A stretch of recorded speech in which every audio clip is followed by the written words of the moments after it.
இப்போ ஒரு ரகசியத்தை சொல்லுகிறேன், கவனியுங்கள். நான் சொன்னேனே,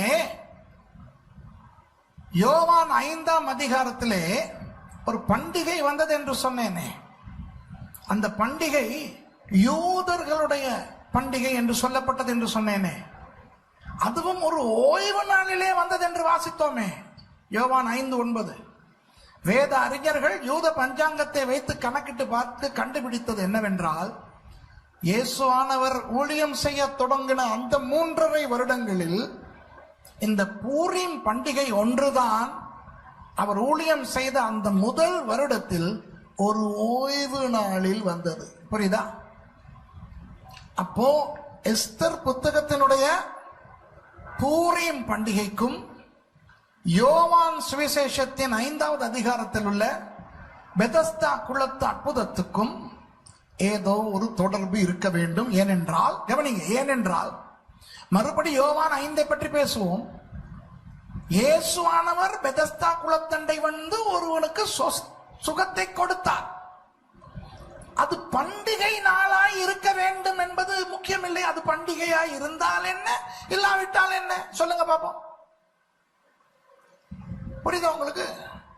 அப்போ அந்த பண்டிகையின் போது இயேசுவானவர் இவனுக்கு சுகம் கொடுத்தார் என்பது ஒரு பயங்கரமான ஒரு விஷயம். அதை நான் உங்களுக்கு சொல்லிக் கொடுக்க விருப்பமா, கேட்க விருப்பமா? கவனிங்கள். எஸ்தர் புத்தகத்திலே மாத்திரம்தான் வேதத்திலேயே தேவன், கர்த்தர் என்கின்ற நாமங்கள் வராத புத்தகம். அது தெரியுமா? எஸ்தர் புத்தகத்திலே எங்கேயுமே தேவன் என்றோ கர்த்தர் என்றோ பார்க்க மாட்டீர்கள். அதனால் சரித்திரத்திலே அநேகர் இது தேவனுடைய வார்த்தையா என்று கூட ஆச்சரியப்பட்டதுண்டு, தர்க்கித்ததுண்டு, இதை ஏற்றுக்கொள்ள மாட்டோம் என்று கூட சொன்னது உண்டு.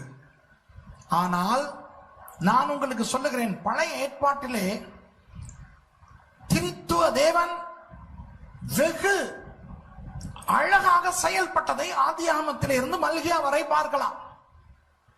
இப்போ திரித்துவம் என்பது புதிய ஏற்பாட்டிலே தான் நமக்கு சொல்லப்படுகிறது. தேவன் பிதாவாய் இருக்கிறார், அவர் ஒரே பேரான குமாரனை அனுப்பினார், பரிசுத்த ஆவியானவர் வந்து இறங்கினார் என்றெல்லாம் புதிய ஏற்பாட்டிலே தான் இருக்கிறது.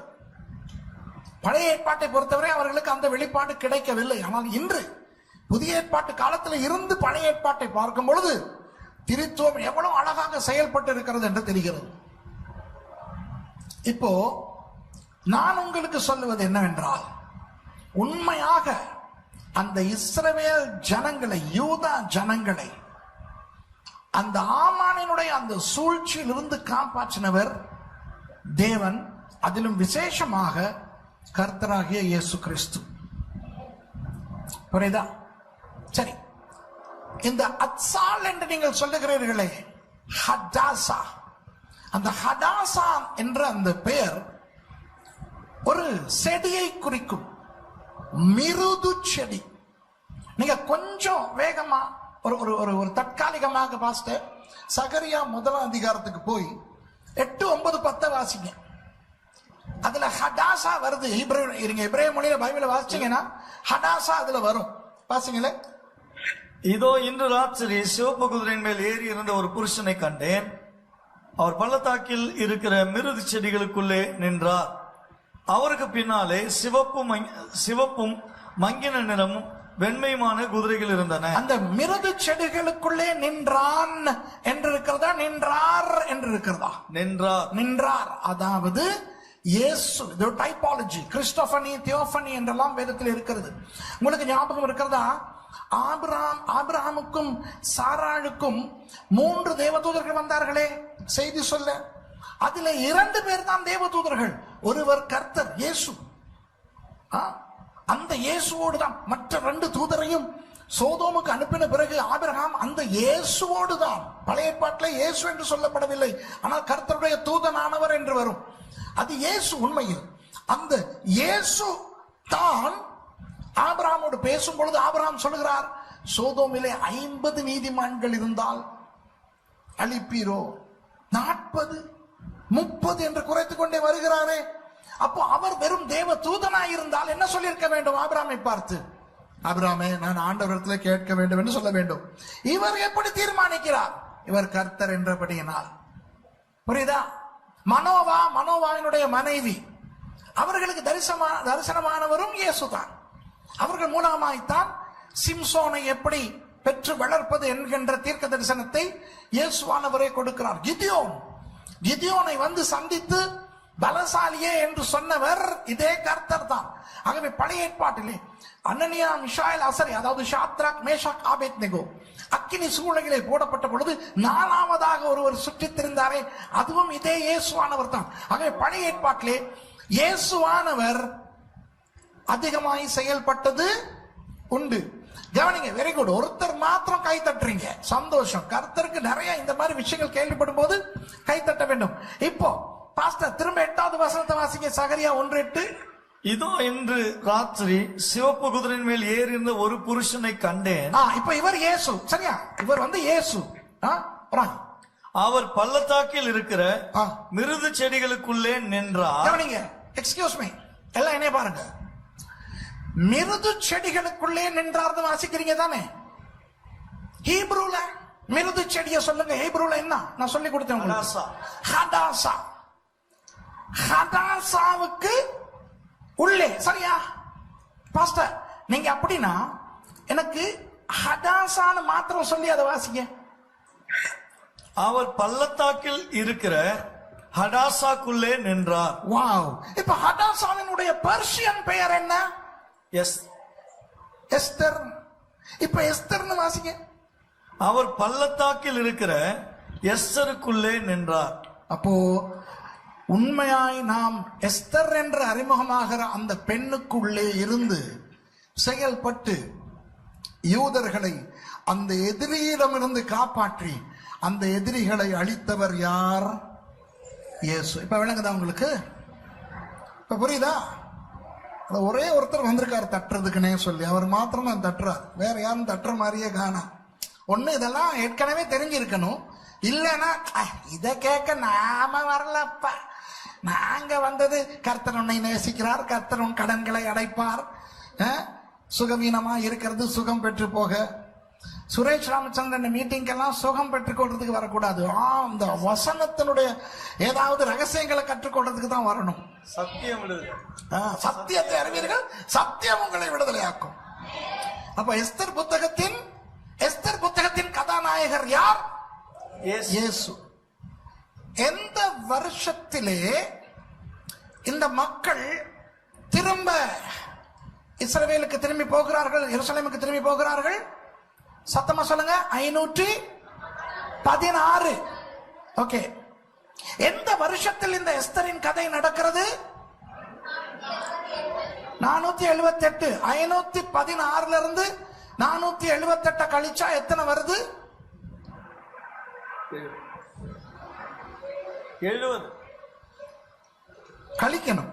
416 516 சாரி 516 இருந்து 478 எவ்வளவு? 37. 38 வருஷங்கள் பெர்சியாவிலே யூதா ஜனங்கள் வாழுகிறார்கள். அது அவர்களுடைய தேசம் அல்ல, அவர்களுக்கு சுதந்திரம் இல்லை, அவர்கள் அப்படியே கிடக்கிறார்கள். பெதெஸ்தா குளத்திலே ஒருவன் 38 வருஷமாக கிடக்கிறான். ஓகேயா? விளங்குதா? யூதருடைய பண்டிகை வந்தது. எந்த பண்டிகை? பூரீம் பண்டிகை வந்தது. இயேசுவானவர் அந்த பண்டிகையின் போது இப்போதான் முதல் தடவையாக எருசலேமுக்கு வருகிறார். கவனிங்க, இயேசுவானவர் வாழ்ந்தது எங்கே? நாசரேத்திலே. நாசரேத்திலிருந்து அவர்கள் எருசலேமுக்கு அடிக்கடி வந்தார்கள். எப்போ வந்தார்கள்? கர்த்தருடைய பண்டிகைகள் நடக்கும் பொழுது. யோவான் 2ஆம் அதிகாரத்திலே கூட கானா ஊரின் கல்யாண வீட்டு அற்புதத்தை செய்த பிறகு அவர் தனது தாய், தனது சீஷர்கள், சகோதரர்கள் எல்லாரோடும் கூட எருசலேமுக்கு போகிறார் பண்டிகை கொண்டாட. ஆனால் பூரீம் பண்டிகை அல்ல. திரும்ப அவர் கானாவுக்கு போகிறார், கானா ஊரிலே அற்புதத்தை செய்கிறார். இப்போ யூதருடைய ஒரு பண்டிகை வருகிறது. அது அந்த 7 பண்டிகைகள் அல்ல, பூரீம் பண்டிகை. அந்த பண்டிகையை கொண்டாடுவதற்கே இயேசுவானவர் எருசலேமுக்கு வருகிறார். ஓகே, அவரும் ஒரு யூதன் என்றபடினால் அங்கே வந்தால் யாரும் அறியாத ஒரு இடம் இருக்கிறது. அந்த இடத்துக்கு அவர் போகிறார். அந்த இடத்தின் பெயர் என்ன தெரியுமா? பெதஸ்தா. பெதஸ்தா என்பது எதன் சுருக்கம் தெரியுமா? பெய்த் ஹடாசா. பெய்த் என்றால் வீடு, ஹடாசா என்றால் அந்த பெண் எஸ்தர். பெய்த் ஹடாசா தான் பெதஸ்தாவா சொல்லப்படுது. உங்களுக்கு விளங்குதா? இப்போ சொல்லுகிறேன் கேளுங்க. கிமு 478 நிர்மூலமாக போயிருந்த அந்த யூதர்கள் தப்பி எதிரிகளை எல்லாம் துவம்சம் செய்துவிட்டு திரும்ப தங்கள் தேசத்துக்கு வருகிறார்கள். வந்து வருடா வருடம் இதை பூரீம் பண்டிகையாய் 7 நாள் கொண்டாட வேண்டும் என்று தீர்மானிக்கிறார்கள். உடனே கிமு 8ஆம் நூற்றாண்டு அளவில் செய்யப்பட்டு ஒரு அழகான ஓடை இருந்தது. அந்த ஓடையை தரித்து தண்ணீரை தேக்க வைத்து அந்த தண்ணீரை எருசலேமிலே பயன்படுத்தி கொண்டு வந்த ஒரு குளம் இருந்தது. அந்த குளத்தை தெரிவு செய்தார்கள் ஆட்டுவாசலுக்கு அருகே.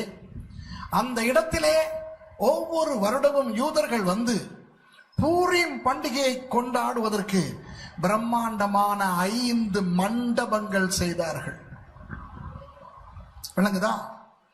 அப்போ கிமு 478க்கு பிறகு எத்தனையோ வருடங்கள் அந்த இடத்துக்கு தான் யூதர்கள் வருவார்கள். பிரம்மாண்டமான அழகான 5 மண்டபங்கள், அழகான ஒரு குளம். அந்த குளத்துக்கு பெயர் பெய்த். பெய்த் என்றால் வீடு, ஹதாசா என்றால் மிருது செடி அல்லது எஸ்தர்.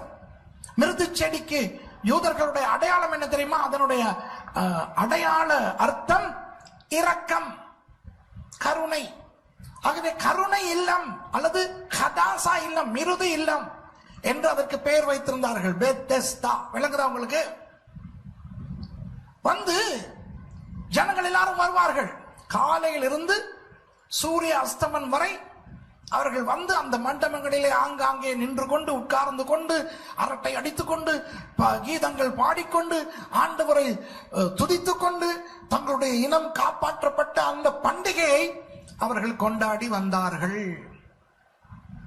எதுவரை தெரியுமா? எப்போதோ ஒரு நாள் ஒருவன் ஒரு பொய் கதையை சும்மா காதிலே போட்டான். ஒரு பெரிய புல்டா போண்டா கஞ்சா கப்சாவ ஒருத்தன் ஒரு ஆளுக்கு போட்டான். யாருன்னு தெரியாது, சரித்திரத்திலே கண்டுபிடிக்க முடியவில்லை யார் என்று. இப்போ என்ன கதை? உங்களுக்கு தெரியுமாடோ, திடீர்னு தேவதூதன் ஒண்ணு வந்து இந்த குளத்தை கலக்குமா. பொய், அப்பட்டான பொய், அண்ட புழுகு ஆகாச புழுகு. இதுதான் அந்த காலத்து ஏஞ்சல் டிவி. ஏஞ்சலை பத்தி பேசுறான் அவன். ஏஞ்சல் டிவி இல்லாம வேற என்ன டிவி? அந்த காலத்து ஏஞ்சல் டிவி பாருங்க, பைபிள்ல இருக்கு. தூதன் வந்து தண்ணிய கலக்கும். அதுக்கு முதல்ல எவன் பாயிரானோ நோயாளி சொஸ்தமாகும். இப்ப கவனிங்க, இப்போ நமக்கு வியாதியே இல்லை என்று வைத்துக் கொள்வோமே. இப்ப வியாதியே இல்லாம இந்த முன்னுக்கு ரோல் இருக்கிற அந்த 5 பேருக்கும் எந்த விதமான வியாதியும் இல்லை. இப்ப வந்து உங்களுக்கு யாராவது சொன்னா, இங்கே சுரேஷ் ராமச்சந்திரன் வாரார் இல்லையா, சுகமாக்குகிற வரம் அவருக்கு பயங்கரமா இருக்கு, அவர்கிட்ட போயிட்டு உங்க தலையை கொடுத்தீங்கன்னா நோய் பறந்துரும்னு சொல்றாங்கன்னு வைங்க. இப்ப இவங்க 5 பேரும் சுகமா தானே இருக்கிறாங்க. இவங்க உடனே நம்ப மாட்டாங்க. இவங்க என்ன சொல்லுவாங்க? என்னுடைய பல மத்த மீட்டிங்க்கு வந்திருக்கீங்களா? நான் முந்தி வந்திருந்த போது வந்திருக்கீங்களா? சரி, அப்ப என்ன தெரியுமா சொல்லுவாங்க? சும்மா போய்யா, அந்த ஆளுடைய மீட்டிங்க்கு நாங்க வந்திருக்கிறோம். அந்த ஆள் யாருக்குமே ஜெபிக்கிறது கிடையாது, வரும் பேசும் போகும். அப்ப நீங்க என்ன அவருக்கு சுகமாக்குற வரம் இருக்கு அப்படி இப்படின்னு சொல்றதுன்னு நீங்க கேட்பீங்க. ஏன் நீங்க சுகமாகணுமே, ஐயோ அப்படி இல்லையா நீங்க இல்லையா? இப்போ இந்த சர்ச்சுக்கு யாராவது ஒரு அம்மா வந்திருக்கிறாங்க, அந்த ஹாஸ்பிட்டல் போய் இந்த ஹாஸ்பிட்டல் போய் அந்த டாக்டர் கிட்ட போய் இந்த டாக்டர் கிட்ட போய் இந்த வியாதியே போக மாட்டேங்குது. ஐயோ ஆண்டவரே, ஒன்று சுகமாக்கும், இல்லாவிட்டால் என்னை எடுத்துக்கொள்ளும் அப்படின்ற ஒரு நிலையில ஒரு அம்மா வந்து உட்கார்ந்துகிட்டு இருக்குது. இப்ப நான் பிரசங்கம் பண்ணும் போது அந்த அம்மா நினைக்கிறது, பொய் கதை, இது பொய் கதை.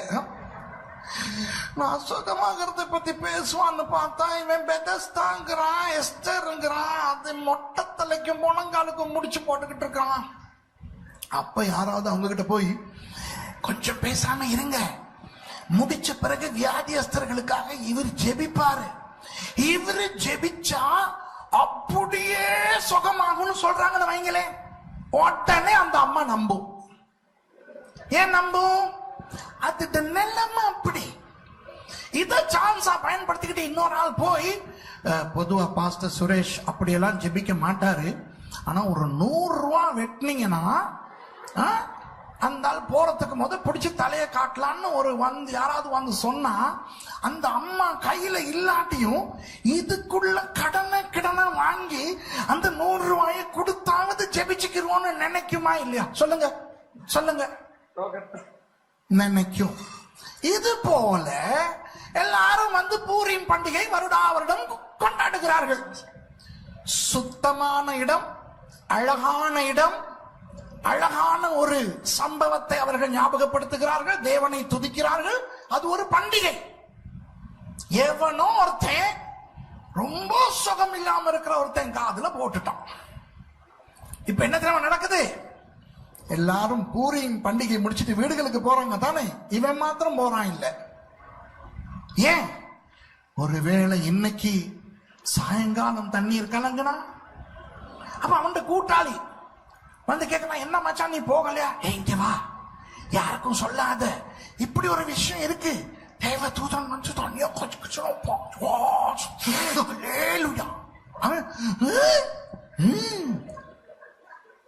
மச்சான், இந்த பொண்டாட்டிக்கு சுகம் இல்ல, அதை கூட்டிக்கிட்டு வந்துடுவா, யாருக்கும் சொல்லாத. பொண்டாட்டிக்கிட்ட போய், ஹேய் ஜஸ்டா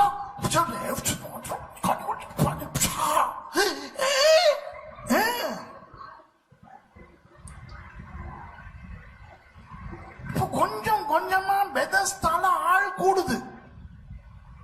எதுக்கு? அந்த தண்ணி கலங்கலாம் பாய்கிறதுக்கு. இப்ப வர்றதெல்லாம் யாரு? குருடன், முடவன், சப்பானி, குஷ்டரோகி. இப்ப இவங்களை கூட்டிக்கிட்டு வாரவங்க நைட் அதுல உட்கார்ந்து இருப்பாங்களா? இல்ல. இப்போ ஒரு படுக்கையிலே படுத்து இருக்கிறவன கொண்டாந்து வச்சுட்டு போவாங்க. இப்ப அவனுக்கு டாய்லெட்டுக்கு போகணும், யார் உதவி செய்ய போறா? எல்லாரும் உதவி இல்லாம தானே இருக்கிறான். எவ்வளவு நேரம் தான் அடக்கிறது? உடனே அவன் இருக்கிற இடத்திலேயே மலம் கழிப்பான், சிறுநீர் கழிப்பான். இப்படி அந்த அழகான சௌந்தரியமான பண்டிகை இடம் அழுக்கான ஒரு துர்நாற்றம் நிறைந்த இடமாய் கொஞ்சம் கொஞ்சம் கொஞ்சமாக மாறத் தொடங்கியது.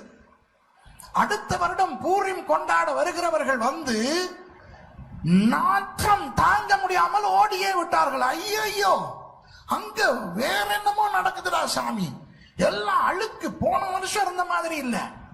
இப்படி அந்த பெதெஸ்தா முழுக்க கொஞ்சம் கொஞ்சமாக மறக்கடிக்கப்பட்டு விட்டது.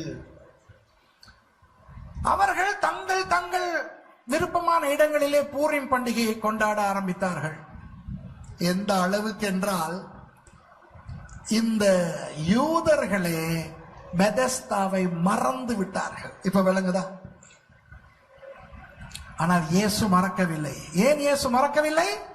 அவர் தான் எஸ்தர் புத்தகத்தின் அந்த கதாநாயகராய் எல்லாம் செய்தார். பூரிமை அவர் தன் வழியில் கொண்டாட, பூரிம் கொண்டாடப்படுகின்ற அந்த இடத்துக்கு வருகிறார். எத்தனையோ வியாதியஸ்தர்கள் இருக்கிறார்கள், ஆனால் ஒருவனை மாத்திரம் கந்தன் வைக்கிறார். ஏன்? ஒரு அடையாளத்தை காட்ட. என்ன அடையாளம்?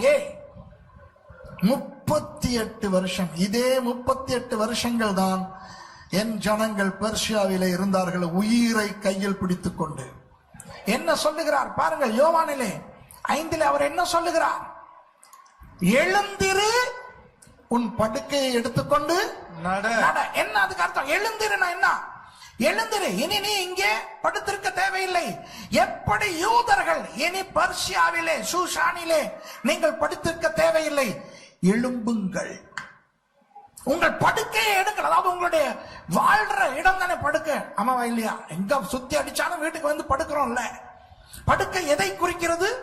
நான் வாழுகிற இடம். பெர்ஷியாவை விட்டு எழும்புங்கள், படுக்கையை எடுத்துக்கொண்டு நட எருசலேமை நோக்கி. அதற்கு அடையாளமாக இங்கே இயேசுவானவர் சொல்லுகிறார், எழுந்திரு, உன் படுக்கையை எடுத்துக்கொண்டு நட என்று. அவன் சொஸ்தமாகி நடந்தான். இப்ப விளங்குதா உங்களுக்கு எஸ்தர் புத்தகத்துக்கும் பெதெஸ்தாவின் அற்புதத்துக்கும் இருக்கிற தொடர்பு? அதோடு என் பிரசங்கம் முடியவில்லை. வாங்க 1 சாமுவேல் 15ஆம் அதிகாரத்துக்கு.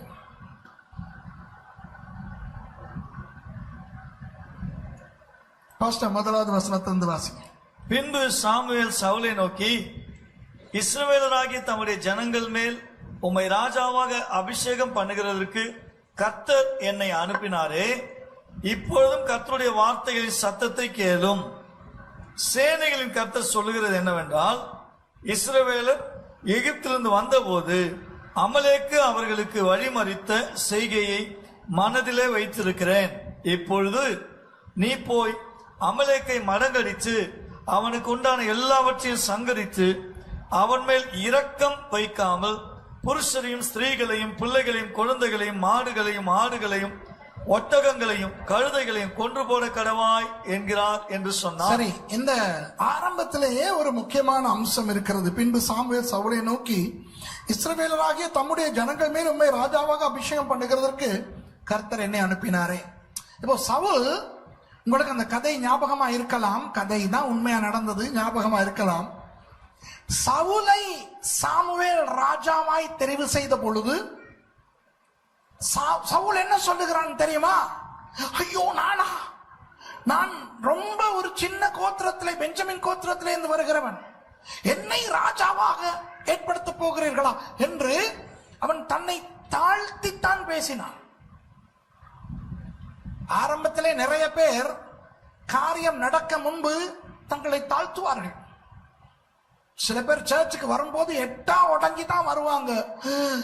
ஜெபிக்க சொன்னா நான் ஒரு புழு, சும்மா ஒரு சின்ன சாப்பாட்டுக்கு ஜெபின்னு சொன்னா கூட ஐயோ எனக்கு எல்லாம். கொஞ்ச நாள் போன உடனே, பாஸ்டர் இதெல்லாம் நம்ம கிட்ட கேட்டுட்டு செஞ்சிருக்கலாமே, ஏன் நமக்கு அறிவில்லையோ? உனக்குதா அந்த புழு இப்ப பாம்பாகி, அது இந்த சர்ச்சில் இல்ல, நான் வேற சர்ச் சொல்றேன். அப்போ சில பேர் இந்த திமிர் பெருமை அவர்களை தாக்கும். அதனால்தான் சாமுவேல் வந்து சவுலுக்கு ஆரம்பத்தை ஞாபகப்படுத்துகிறார். சவுலே, உன்னை ராஜாவாக ஏற்படுத்த ஆண்டவர் என்னைத்தான் அனுப்பினார், ஞாபகம் இருக்கிறதா? ஆமா பாஸ்டர், அதை மறக்க முடியுமா? இப்ப நான் சொல்றத கேள். போய் அமலேக்கை முடியும் மடங்கடித்து இல்லாமல் செய்து விட்டு வா. உங்களுக்கு தெரியும் சம்பவம் என்ன நடக்கிறது, வாசிங்க. சவுல் அமலேக்குடைய பட்டணம் மட்டும் வந்து பள்ளத்தாக்கில் ஒரு பதிவிடை வைத்தான். சவுல் கேனியரை நோக்கி, நாம் அமலேக்கரோடு கூட உங்களை வாரிக்கொள்ளாதபடிக்கு நீங்கள் அவர்கள் நடுவிலிருந்து புறப்பட்டு விலகி போங்கள். இஸ்ரவேல் எகிப்திலிருந்து வந்தபொழுது நீங்கள் அவர்கள் எல்லாருக்கும் தயவு செய்தல் என்றான். அப்படியே கேனியர் அமலேக்கியர் நடுவிலிருந்து விலகி போனார்கள். அப்பொழுது சவுல் ஆவிலாற்று வாங்கி எகிப்துக்கு எதிரே இருக்கிற சூருக்கு போகும் எல்லை மட்டும் இருந்த அமலேக்கரை மடங்கடித்து அமலேக்கர் ராஜாவாகிய ஆகாகை உயிரோடு பிடித்தான். ஜனங்கள் யாவரையும் பட்டய கருக்கினால் சங்கரம் பண்ணினான். சரி, ராஜாவாகிய ஆகாகை உயிரோடு பிடித்தான். அமலேக்கியர்களுடைய ராஜாவின் பெயர் என்ன? ஆகாக். சத்தமா சொல்லுங்க எல்லாரும். ஆகாக். ஆகாங்க, ஆகாக், ஆகாக். இப்போ இந்த சம்பவத்திலே சாமுவேல் சொல்லுகிறார், நீங்கள் பிறகு வாசித்து பாருங்க, உங்களுக்கு ஏற்கனவே தெரிந்த ஒரு சம்பவம் தான் இது. சாமுவேல் சொல்லுகிறார் சவுலை பார்த்து, அப்போ என்னுடைய காதுகளுக்கு விழுகிற அந்த ஆடு மாடுகளின் சத்தம் என்ன? அப்போ சவுல் சொல்லுகிறார், அது இந்த ஜனங்கள் உமது தேவனுக்கு பலியிட கொண்டு வந்தார்கள் என்றெல்லாம் சொல்லி ஒரு மழுப்பு நடக்கிறது அங்கே. ஆனால் 2 ராஜாக்கள், திரும்ப வேண்டாம், 2 ராஜாக்கள் 1வது அதிகாரத்துக்கு நீங்கள் போனால் ஒருவன் தாவீது அண்டைக்கு வந்து ஒரு விஷயத்தை சொல்லுகிறான். தாவீது இடத்துல வந்து சொல்லுகிறான், நான் கில்போவா மலையிலிருந்து வருகிறேன், அங்கே சவுல் ராஜா செத்து போய் விட்டார் என்று. இப்போ தாவீது கேட்கிறார், உனக்கு எப்படி தெரியும் என்று. எப்படி என்றால், பெலிஸ்தியர்களோடு யுத்தம் செய்து கொண்டிருந்த சவுல் காயப்பட்டு இப்போ தப்பி ஓட முடியாமல் தனது ஆயுததாரியோடு நிற்கிறார். தன்னுடைய ஆயுதங்களை சுமந்து கொண்டிருப்பானே அவனோடு. அவனை பார்த்து சொல்லுகிறார் சவுல், ஐயோ என்னை கொன்று போடு, ஏனென்றால் என்னை உயிரோட பெலிஸ்தியர்கள் பிடித்தால் அவமானப்படுத்துவார்கள், எனக்கு அது ஒரு பெரிய அவமானம். ஆனால் ஆயுததாரி சொல்லுகிறான், என்னால் உண்மை கொள்ள முடியாது மன்னா என்று. ஆயுததாரி ஓடி விடுகிறான். ஆனால் சவுல் ஈட்டியை நிலத்திலே ஊன்றி அதன் மேலே விழுந்து தற்கொலை செய்ய பார்க்கிறார். விழுகிறார், ஈட்டி குத்துகிறது, ஆனால் உயிர் போகும் அளவுக்கு அல்ல. அப்போ சவுல் பார்க்கிறார், ஒரு வாலிபன் வருகிறான். இவர் கேட்கிறார் அந்த வாலிபனை பார்த்து, தம்பி நீ யார், எந்த நாட்டான் என்று. அப்போ அவன் சொல்லுகிறான், நான் ஒரு அமலேக்கியன் என்று.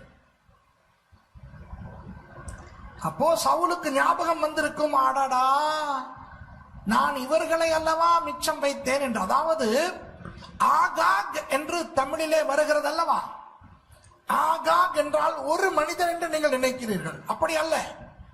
அந்த ராஜ வம்சத்துக்கு தான் ஆகாக் என்று பெயர். புரியுதா? இப்போ பார்வோன் என்றால் யார்? எகிப்திய ராஜா, அவனுக்கு வேறு பெயர் இருக்கும்.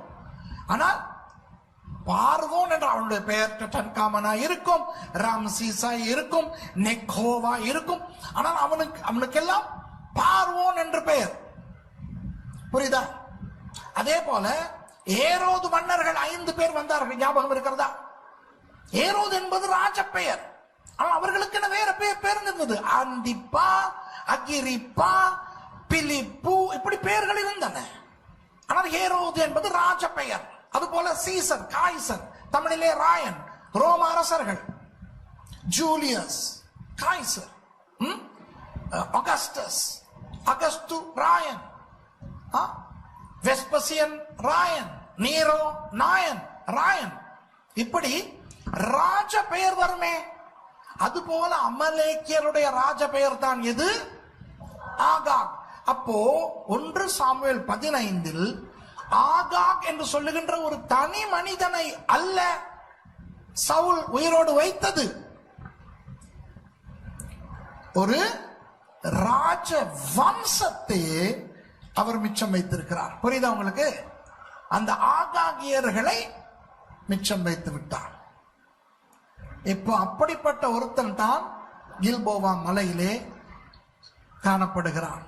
சவுல் சொல்லுகிறார், என்னை நீ கொன்று போடு என்று. அந்த அமலேக்கியன் தான் சவுலை கொன்று போட்டு அந்த செய்தியை போய் தாவீதுக்கு அறிவிக்கிறார். அப்புறம் தாவீது அந்த வாலிபனை கொலை செய்கிறார். புரியுதா? இந்த சம்பவத்தில் இருந்து ஆண்டவர் நமக்கு என்ன சொல்லிக் கொடுக்கிறார்? ஆண்டவர் சொல்லிக் கொடுப்பது என்னவென்றால், நாம் ரட்சிக்கப்பட்டு தேவனுடைய ராஜ்யத்துக்குள் வந்த பிறகு தேவனுக்கு பிடிக்காத சில விஷயங்களை நாம் விட்டுத்தான் ஆக வேண்டும். தேவன் விட்டுவிடு என்று சொல்லுகிற மனிதர்களை நாம் விட்டுவிட வேண்டும். விட்டுவிடு என்று சொல்லுகிற சில பழக்க வழக்கங்களை நாம் விட்டுவிட வேண்டும். விட்டுவிடு என்று சொல்லுகிற கொள்கைகள், கோட்பாடுகள் விட்டுவிட வேண்டும். விட்டுவிடு என்று சொல்லுகிற சில கலாச்சாரங்களை நாம் விட்டுவிட வேண்டும். ஆண்டவர் விட்டுவிட சொல்லி நாம் எதையாவது விட்டு விடாமல் வைத்திருந்தால் அது ஒரு நாள் நம்மை அழிக்கும். அன்று அமலேக்கியர்களில் ஆகாக் வம்சத்தை சவுல் மிச்சம் வைத்த பொழுது சவுல் நினைக்கவே இல்லை ஒரு அமலேக்கியன் கையால் நான் சாவேன் என்று. ஆகவே அன்பானவர்களே, நம்முடைய வாழ்க்கையில எதை எதை நாம் விட முடியாமல் இருக்கிறோமோ நீங்கள் கொஞ்சம் யோசித்து பார்த்துக் கொள்ளுங்கள். சில பேருக்கு சில நண்பர்களை விடவே முடியாது. அதாவது நமக்கு உலக பிரகாரமான நண்பர்கள் இருக்க வேண்டியதுதான். ஆனால் நாம் கூடுதலாக அவர்களோடு ஒட்டி உறவாடினால் இந்த உலக பிரகாரமான விஷயம் தான் நமக்குள்ளே ஏறும். நாம் மேலே நிற்கிறவர்கள், உலகத்தவர்கள் கீழே நிற்கிறவர்கள் கைகளை பிடித்துக் கொண்டால் நாம் அவர்களை மேலே இழுப்பதை விட அவர்கள் நம்மை கீழே இழுப்பது அவர்களுக்கு வசதியா இருக்கும். ஏனென்றால் புவி ஈர்ப்பு விசை அவர்களுக்கு சாதகமாக இருக்கிறது, நமக்கு பாதகமாக இருக்கிறது. சில பழக்க வழக்கங்கள், இப்ப நாம் தமிழர்கள் தான், நீங்கெல்லாம் இந்தியா தமிழர்கள், நான் இலங்கை தமிழன். தமிழர்களுக்கு என சில கலாச்சார விஷயங்கள் இருக்கின்றன. அவற்றிலே மதம் சம்பந்தப்படாத நல்ல விஷயங்கள் இருக்கின்றன. பெரியவர்களை மதிப்பது, உபசரிப்பது, கனம் கொடுத்து பேசுவது, ஐயா அம்மா இப்படி பேசுவது, இப்படி கலாச்சாரங்களிலே, வெள்ளைக்கார கலாச்சாரங்களிலே இல்லாத சில நல்ல அம்சங்கள், பல நல்ல அம்சங்கள் நமது கலாச்சாரங்களிலே உண்டு. ஆனால் சில விஷயங்கள் கர்த்தருக்கு அருவருப்பானவை. எந்த ஒரு விஷயமும் ஏதாவது ஒரு மதத்தோடு சம்பந்தப்பட்டால் அது அருவருப்பானது.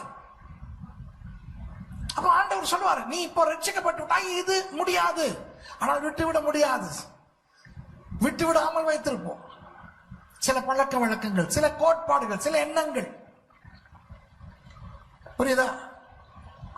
அப்புறம் சில தீய பழக்கங்கள், ரகசிய பழக்கங்கள். சில கிறிஸ்தவர்கள் வெளிப்படையாக வரும்பொழுது ரொம்ப பரிசுத்தமாக வருவார்கள், ஆனால் அந்தரங்கத்திலே சில குப்பைகளை வைத்திருப்பார்கள். அவர்களுக்கு மாத்திரமே தெரியும் சில விட முடியாத பழக்கங்கள். சில பேர் இணையத்திலே போய் பார்க்கின்றவை அருவருப்பானவை, கர்த்தருக்கு பிடிக்காதவற்றை பார்ப்பார்கள். எந்த பழக்க வழக்கமாவது, எந்த நபராவது, எந்த விடயமாவது தேவன் அழிக்க சொல்வதை நாம் அழிக்காமல் வைத்திருந்தால் ஒரு நாள் அது நம்மை அழித்து விடும். இதை ஞாபகம் வைத்துக் கொள்ளுங்கள். நமது கதைக்கு வருவோம். நேரம் போயிடுச்சு.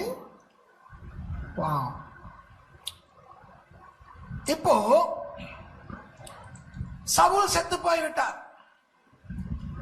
இந்த ஆகாகியர்கள் மிச்சம் இருக்கிறார்கள் அல்லவா? திடீரென அவர்களுக்கு என்ன நடந்தது, எங்கெங்கெல்லாம் போனார்கள் என்று தெரியாது. திடீரென எஸ்தர் 3ஆம் அதிகாரத்திலே அவர்கள் முளைக்கிறார்கள். வாசிங்க பாஸ்டர், எஸ்தர் 3ஆவது அதிகாரத்திலே திரும்ப 1வது வசனத்தை வாசிப்போம் பாருங்க. இந்த நடவடிக்கைகளுக்கு பின்பு ராஜாவாகிய ஆகாஸ்வேரு அமெத்தாத்தின் குமாரனாகிய ஆமான் என்னும் ஆகாகியனை மேன்மைப்படுத்தி. ஹலோ, ஆமான் என்னும் ஆகாகியனை, சத்தமா சொல்லுங்க. ஆகாகியன். இவன் பெர்சியன் அல்ல, இவன் யூதன் அல்ல, ஆனால் இவன் எந்த வம்சத்தான்? ஆகாகின் வம்சத்தான். அமலேக்கு ராஜ வம்சம். அமலேக்கு இப்போ இல்லை, ஆனால் இவர்கள் ரகசியமாக கிட்டத்தட்ட 500 வருடங்களுக்கு பிறகு இப்போ மேலே வருகிறார்கள். 500 வருடங்கள் பிசாசு அண்டர் கிரவுண்ட் கேம்பெயின். பிசாசு மிகவும் ரகசியமாக 500 வருடங்களாக இந்த ஆகாகியர்களை எங்கெங்கெல்லாம் போனார்களோ, எப்படியெல்லாம் இவர்கள் வந்தார்களோ, ஆனால் பல ஆயிரக்கணக்கான ஆகாகியர்கள் இப்போ கடைசியில் எங்கே வந்து இணைகிறார்கள்? பெர்சியாவின் ராஜாவோடு, அகாஸ்வேரோடு வந்து இணைகிறார்கள். இவர்களுக்கு நிறைய செல்வம் உண்டு, அறிவு உண்டு. என்னதான் இருந்தாலும் ஒரு தேசத்தின் ராஜாக்களாய் இருந்தவர்கள் அல்லவா? அந்த ராஜ கம்பீரம், ராஜ அறிவு, அந்த ராஜத்துவம் அவர்களுக்கு இருந்தது. அதனால் அகாஸ்வேரு அவர்களால்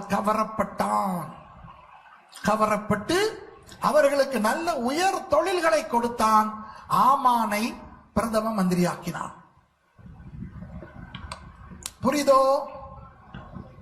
இப்ப ஆமான் மேலையும் கிளையும் போறாரு. எல்லாரும் அவனை வணங்குகிறார்கள், ராஜ கட்டளை. ஆனால் மோர்தேக்காய்க்கு மாத்திரம் இவரை வணங்க விருப்பமில்லை. ஏன் சொல்லுங்க? பாப்போமா? எஸ்தர் புத்தகத்துல பாஸ்டர் நீங்க 2ஆம் அதிகாரம் 5வது வசனத்தை வாசிக்கணும். அப்பொழுது சூசான் அரண்மனையிலே பென்யமீனின் ஆகிய கீசின் குமாரன் சீமேனுடைய மகனாகிய யாவீரின் குமாரன் மொர்தெகாய் என்னும் பேருள்ள ஒரு யூதன் இருந்தார். கவனிங்க, சூசான் அரண்மனையிலேயே மொர்தெகாய் இருக்கிறாரே. மொர்தெகாய் எந்த கோத்திரம்? சத்தமா சொல்லுங்க. பென்யமீன். பெஞ்சமின் கோத்திரத்து எந்த வம்சத்துல வந்தவர்? கீஸ். எங்க சத்தமா சொல்லுங்க. கீஸ். பைபிள்ல பாத்தீங்களா? இருக்கா இல்லையா? கீசின் குமாரன் அந்த சரித்திரத்திலே மொர்தெகாய் வருகிறார். 1 சாமுவேல் 9:1 வாசிங்க. 1 சாமுவேல் 9:1. பென்யமீன் கோத்திரத்தாரில் கீஸ் என்னும் பேருள்ள மகா பராக்கிரமசாலியான ஒரு மனுஷன் இருந்தான். அவன் பென்யமீன் கோத்திரத்தானாகிய அபியாவின் மகனான பெகோராத்திற்கு பிறந்த சேராரின் புத்திரனாகிய அபியேலின் குமாரன். அவனுக்கு சவுல் என்னும் பேருள்ள சௌந்தரியமான வாலிபனாகிய ஒரு குமாரன். ஹலோ, கவனிங்க. சவுல் ராஜா எந்த கோத்திரத்தை சேர்ந்தவன்? பென்யமீன். பெஞ்சமின். மொர்தெகாய் எந்த கோத்திரத்தை சேர்ந்தவர்? பென்யமீன். பெஞ்சமின். சவுலின் அப்பா பெயர் என்ன? கீஸ். கீஸ். மொர்தெகாயின் வம்சப்பிதாவின் பெயர் என்ன? கீஸ். கீஸ். அப்போ யார் அந்த மொர்தெகாய்? அதே சவுலின் வம்சத்திலே வந்த 500 வருடங்களுக்கு பிறகு வந்த சவுல். விளங்குதா? அதாவது பிசாசு ரகசியமாக ஆகாகியர்களை வளர்த்து வருகிறான். தேவனோ பிரசித்தமாக பெஞ்சமின் கோத்திரத்தாரில் அப்படியே கொண்டு வருகிறார். ஆண்டவரும் பார்க்கிறார். அவனே அண்டர் கிரவுண்டா நீ கொடுக்கிற எனக்கு டனலா தோன்ற நீயே. அதாவது எனக்கு தெரிஞ்ச இடங்களை மட்டும் தான் நான் சொல்லுவேன். மெரினா பீச்ல இருந்து இது என்ன இடம்? அனகாபுத்தூர்.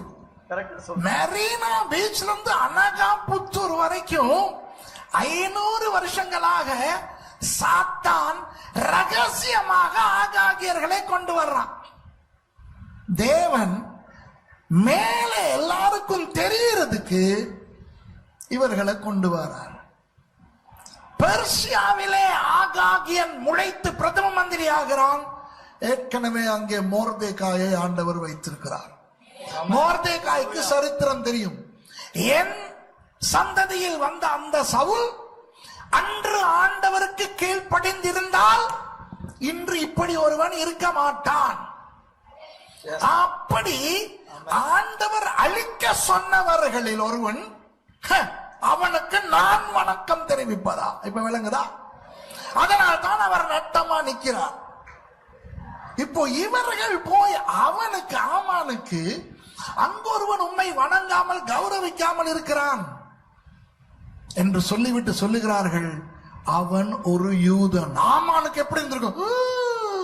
என்ற தெய்வமே, 500 வருடங்களுக்கு முன் எங்களை நாடற்றவர்களாக்கினவர்கள் அல்லவா யூதர்கள்? எங்களை அழிக்க தீர்மானித்தவர்கள் அல்லவா? ஏதோ அவர்களுடைய தெய்வம் சொல்லிவிட்டது என்று. இப்போ நான் பிரதம மந்திரி, இருடி நான் உங்களை இந்த பூமியில் இல்லாதபடிக்கு அழிக்கிறேன் என்று சொல்லித்தான் அவன் ஆகாஸ்வேருவிடம் போய் இந்த முழு யூதர்களையும் அழிக்க திட்டம் போடுகிறான். இது யாருக்கும் இடையில் சண்டை, தேவனுக்கும் பிசாசுக்கும். பிசாசு அவனுடைய பாத்திரங்களை வைத்திருக்கிறான், ஆண்டவரும் அவருடைய பாத்திரத்தை வைத்திருக்கிறார். வெளியாளை பார்ப்பதற்கு ஆமான் பெரிய பிரதம மந்திரி, எல்லாரும் அவனுக்கு சார்பாக இருக்கிறார்கள். வல்லமை அவனுக்கு இருக்கிறது, அதிகாரம் அவனுக்கு இருக்கிறது, பலன் அவனுக்கு இருக்கிறது.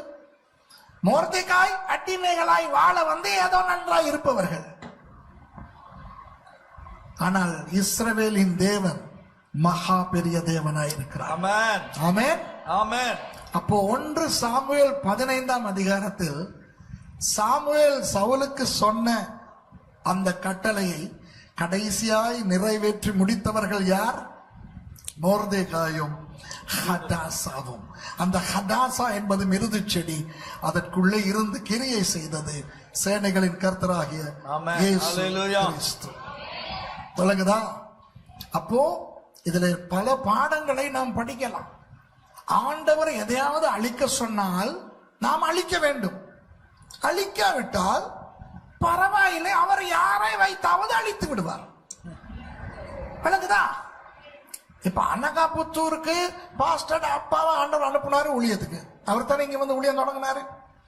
ஒருவேளை பாஸ்டர் அப்பா சொல்லியிருந்தாரு, எனக்கு அவரை ஞாபகம் இருக்குது, நான் வரும்போதெல்லாம் இங்க உட்கார்ந்துருப்பார். அந்த ஐயா சொல்லியிருந்தாருன்னா, மாட்டேன்னா தான், நான் ஜெர்மனியிலே தான் ஊழியம் செய்ய போகிறேன். ஆண்டவர் அனகாபுத்தூர் ஜனங்கள் உங்களை அப்படியே விட்டுருப்பாருன்னு நினைக்கிறீங்களா? இன்னும் யாரையாவது அனுப்பி தனது திட்டத்தை நிறைவேற்றுவார். அவ்வளவுதான். புரியுதோ? அன்றைக்கு சவுல் செய்யவில்லை, ஆண்டவர் மொர்தெகாய் ஹதாசா இருவர் மூலமாக செய்தார். ஆகவே கர்த்தர் எதையாவது நமக்கு செய்ய சொன்னால் நாம் செய்து கீழ்ப்படிய வேண்டும். இப்ப எத்தனை பேர் சொல்றீங்க ஆண்டவருக்கு ஸ்தோத்திரம், இந்த கனெக்ஷன்ஸ் பார்க்கும் போது ஆச்சரியமா இருக்குன்னு சொல்றவங்க மாத்திரம் சத்தமா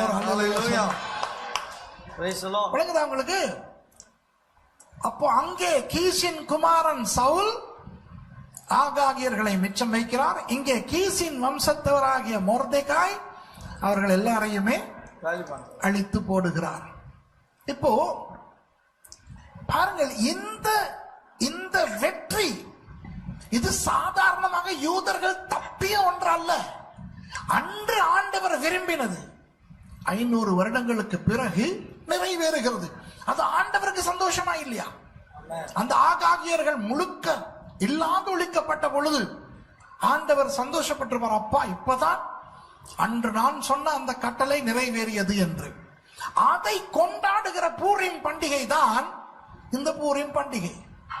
அப்ப அந்த பண்டிகை சும்மா பண்டிகை அல்ல, ஆபத்திலிருந்து தப்பின ஒரு பண்டிகை மாத்திரமல்ல, அது எங்கிருந்தோ வருகிறது. இது இந்த கதை தொடங்குவது எங்கே தெரியுமா? எகிப்திலே இருந்து இஸ்ரவேலர்கள் புறப்பட்டு வந்த பொழுது தொடங்கியது. அங்குதான் அமலேக்கியர்கள் இஸ்ரவேலர்களுக்கு எதிரித்தனம் பண்ணுகிறார்கள். அந்த கதையை ஆண்டவர் என்ன அழகாக எஸ்தர் புத்தகத்திலே முடிக்கிறார். ஆனால் யூதர்கள் கொண்டாட கொண்டாட ஆண்டவர் சந்தோஷப்படுகிறார். அந்த கொண்டாட்டத்தை பிசாசு எப்படி அளித்தான் என்று பாருங்கள். இப்போதான் நான் உங்களுக்கு சில அறிவுரைகளை கொடுக்க விரும்புகிறேன். இப்ப மறுபடி போமா யோவான் 5க்கு. இப்ப நீங்க யோவான் 5 வாசிச்சா சூப்பரா விளங்கும். திரும்பி படிப்போமா? இவைகளுக்கு பின்பு யூதருடைய பண்டிகை ஒன்று வந்தது. இப்ப சொல்லுங்க, என்ன பண்டிகை? பூரிம் பண்டிகை. பூரிம் பண்டிகை வந்தது. அப்பொழுது இயேசு எருசலேமுக்கு போனார். வண்டர்ஃபுல். எபிரேய பாஷையில பெதஸ்தா என்னப்பட்ட ஒரு குளம் எருசலேமின் ஆட்டு வாசல் அருகே இருக்கிறது. பெதஸ்தானா இப்ப அதனுடைய முழு பேர் என்ன? பெய்த் ஹதாசா. பெய்த் ஹதாசா, அதான் பெய்த் ஹெஸ்டா அப்படின்னு வருது. இரக்கத்தின் குளம், கருணையின் குளம், மிருது செடியின் குளம். ஓகே, சரி. அதற்கு 5 மண்டபங்கள் உண்டு. இப்ப விளங்குதா ஏன் 5 மண்டபங்கள்னு? பூரிம் பண்டிகையை கொண்டாடுகிற மண்டபங்கள். புரியுதோ? அவைகளில் குருடர், சப்பானிகள், சூம்பின உறுப்புடையவர்கள் முதலான வியாதிக்காரர் அநேகர் படித்திருந்து தண்ணீர் எப்பொழுது கலங்கும் என்று காத்து கொண்டிருப்பார்கள். அந்த இடத்துக்கு போகிறவர்கள் தண்ணீர் கலங்குவதை பார்க்க தேவையில்லை, கர்த்தர் செய்ததை பார்க்க வேண்டும். கவனிங்கள், பூரிம் பண்டிகை எதை குறிக்கிறது? கர்த்தர் செய்தவற்றை கொண்டாடுவதை குறிக்கிறது. ஆனால் இங்கே அது என்னவாய் மாற்றப்பட்டிருக்கிறது? நடக்காத ஒன்று, கேவலம் அது நடக்க போகின்றது என்ற போலியான பொய் எதிர்பார்ப்பு. புரியுதா? அன்பானவர்களே, உங்களுக்கு சந்தோஷம் வேண்டுமா? உங்கள் வாழ்க்கையிலே நிம்மதி வேண்டுமா? உங்களுக்கு நிம்மதி, சந்தோஷம் வருவதற்கு இனி ஒரு அற்புதம் நடக்க தேவையில்லை. இனி ஒரு அற்புதம் உங்கள் வாழ்க்கையில் நடந்தால் அது நல்லது. ஆனால் இன்று ரட்சிக்கப்பட்ட நாள் முதல் இன்று வரை ஆண்டவர் உங்களுக்கு என்ன என்ன எல்லாம் செய்திருக்கிறார் என்று நீங்கள் நன்றியோடு நீங்கள் நினைத்து பார்த்தாலே உங்களுடைய வேதனை Amen. துயரம் எல்லாம் Hallelujah. Praise the ஓடிவிடும். Lord. ஆமாவா இல்லையா? Amen. ஸ்தோத்திரம் ஸ்தோத்திரம் என்கிறோமே. ஸ்தோத்திரம் என்றால் என்ன? நன்றி. நன்றி ஏன்? ஆண்டவர் செய்தவற்றை, அந்த ஆசீர்வாதங்களை நினைத்து. அப்போ ஆண்டவர் எப்படிப்பட்ட நம்மை ரட்சித்தார். நரகத்துக்கு போயிருந்திருப்போம் செத்து போயிருந்தால். ஆனால் இன்று எப்படி மரணம் வந்தாலும் தேவனுடைய சமூகத்துக்கு, பரலோகத்துக்கு போக போகிறோம். எதிர்பார்ப்பில்லாமல் வந்தோம். நித்திய எதிர்பார்ப்பை ஆண்டவர் கொடுத்திருக்கிறார். எவ்வளவு ஆசீர்வாதங்களை ஆண்டவர் தந்திருக்கிறார். அவற்றை நினைத்து பார்க்கும் பொழுது வேதத்தில் ஒரு வசனம் வருகிறது. 1 தீமோத்தேயு 6:6, போதும் என்ற மனதுடனே கூடிய தேவ பக்தியை மிகுந்த ஆதாயம். ஆனால் பிசாசு, கள்ள உபதேசம் என்ன செய்யும் தெரியுமா? போதாது போதாது போதாது. பூரிம் பண்டிகையை கொண்டாடும் பொழுது அடே நம்முடைய இனமே அழிந்திருக்குமாடா, ஆனால் நம்முடைய இனமே காப்பாற்றப்பட்டு நம்மை அழித்தவர்கள் அழிக்கப்பட்ட அந்த பண்டிகையை கொண்டாட வந்திருக்கிறோமடா என்று நாம் சந்தோஷப்பட வேண்டிய இடத்திலே என்ன நடந்து விட்டது? போலியான எதிர்பார்ப்பு, துக்கம், சோகம். அப்போ பெதெஸ்தா என்னவாய் மாறிவிட்டது? குருடர்கள், முடவர்கள், சப்பானிகள், அழுக்கு நாற்றம் நிறைந்த இடமாய் மாறிவிட்டது. புரியுதா? அன்பானவர்களே, ஆண்டவருக்குள்ளே வந்து விட்டீர்கள். நல்ல நல்ல ஆசீர்வாதங்களை ஆண்டவர் உங்களுக்கு கொடுத்திருக்கிறார். உங்களை நாசமாக்குவதற்கு பிசாசு என்ன செய்ய வேண்டும் என்று நினைக்கிறீர்கள்? உங்களை மறுபடி அந்த வாழ்க்கைக்கு பிசாசால் கொண்டு போக முடியுமா? வேற்று மதத்தில் இருந்து ரட்சிக்கப்பட்டேன், பிசாசுக்கு முடியுமா என்னை அந்த மதத்துக்கு திரும்ப கொண்டு போக? ஆனால் என்ன செய்ய பார்ப்பான் தெரியுமா? உங்களை இதே சபையிலே உட்கார வைப்பான். ஒரு விஷத்தை விதைத்து விட்டு, விஷயத்தை அல்ல விஷத்தை. என்ன அந்த விஷம்? ஒரு துர் உபதேசம், ஒரு பொய்யான செய்தி, நற்செய்தி அல்ல, பொய் செய்தி. எந்த அளவுக்கு யோவான் இதை எழுதுகிறார் என்றால், அவர்களுக்கு ஒரு நம்பிக்கையே வந்திருக்கிறது. கண்டிப்பாக தேவதூதன் ஒருவன் வந்து கலக்குகிறான், அவ்வளவுதான். அப்ப சும்மா மேல ஏதாவது ஒரு பறவை பறக்கும் போது வாயில கவ்விக்கிட்டு இருந்த குச்சி விழுந்துருச்சுன்னு வைங்களே, அது அந்த தண்ணீரிலே விழுந்து ஒரு அசைவாட்டம் வரும் பொழுதும் அவ்வளவு பேர் என்ன நினைப்பார்கள்? தேவதூதன் கலக்கி விட்டான். உடனே அவனாவது பாய்வான். அப்போ இன்றைக்கு நான் உண்மையாக சுகத்தை நம்புகிறவன். நல்லா கவனிங்க, நான் உண்மையாக திவ்ய சுகத்தை நம்புகிறவன். இயேசுவானவர் இன்றும் மக்களுக்கு சுகம் கொடுக்கிறார். ஆமாவா இல்லையா? ஆனால் இன்றைக்கு சுகம் கிடைத்ததாக நிறைய ஊழியர்கள் பிரசித்தப்படுத்துகிறார்கள் அல்லவா? அதிலே 98% பொய் அல்லது மனிதர்களுடைய ஒரு போலியான உணர்வு. சுகம் கிடைத்து விட்டதாக சிலர் பொய்க்கு நம்புகிறார்கள். எனக்கு தெரிந்த என்னுடைய சபையில் இருக்கிற ஒரு விசுவாச குடும்பம், அவர்கள் எங்கள் சபைக்கு வர முன்பதாக ஒரு சபைக்கு போய் ரட்சிக்கப்பட்டிருக்கிறார்கள். அங்கு அவர்கள் பிள்ளைகள் இல்லாமல் ஜெபித்துக் கொண்டிருந்திருக்கிறார்கள்.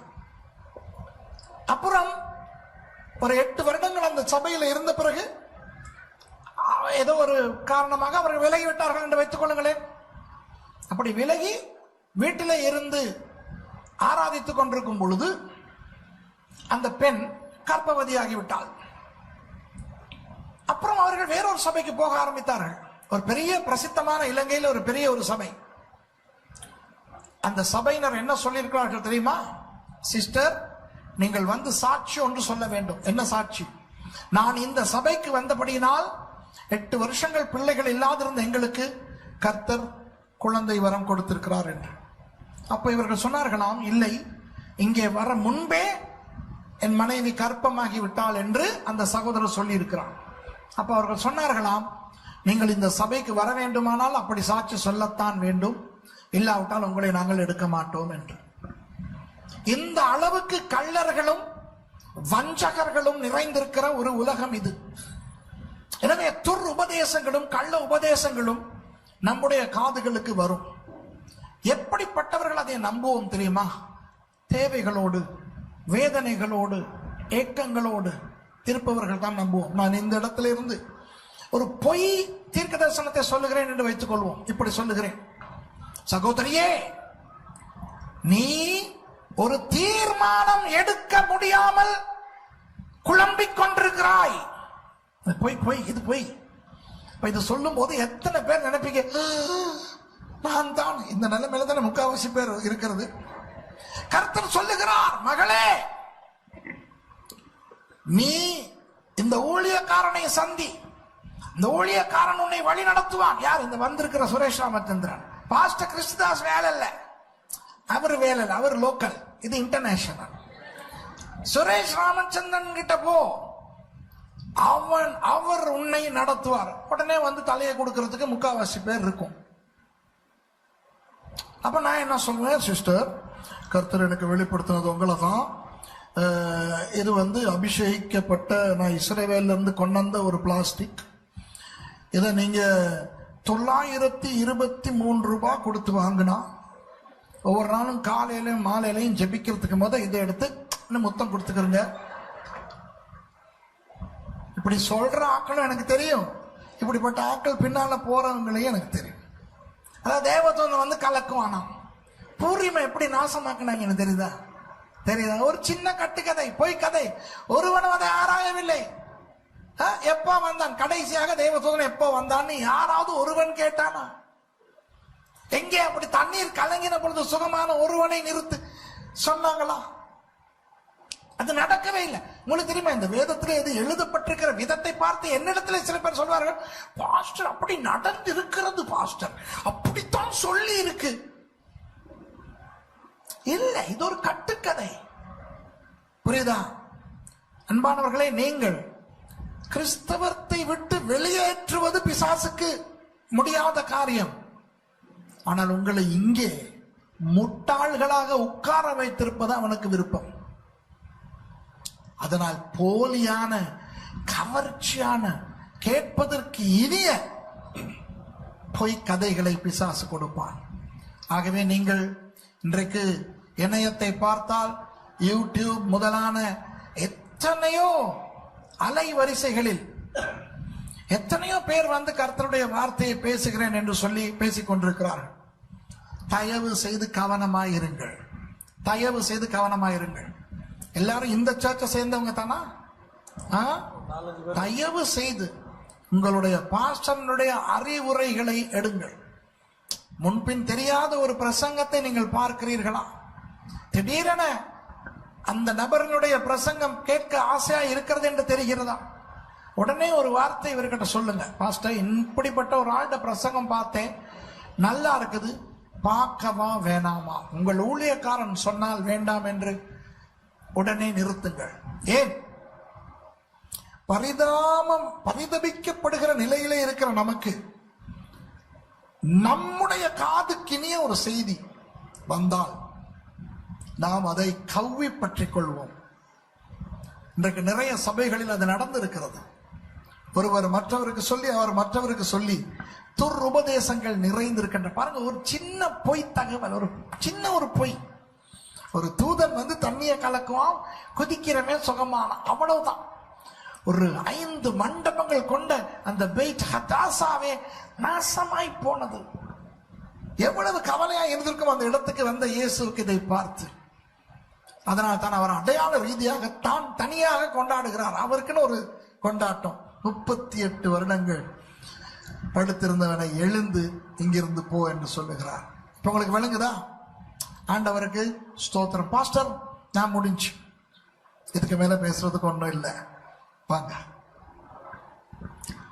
இந்த 3 சம்பவங்களையும் இணைத்து ஒரு அருமையான, வாங்க நீங்க வாங்க, ஒரு விஷயத்தை ஆவியானவர் பேசலாம். சந்தோஷமா இருக்கிறீங்களா? Praise the Lord. அந்த எஸ்தரின் தேவன் நமது தேவன், மொர்தெகாயின் தேவன் நமது தேவன், ஹதாசாவின் தேவன் நமது தேவன். அவர் தாமே உங்களை அபரிமிதமாய் ஆசீர்வதிப்பாராக.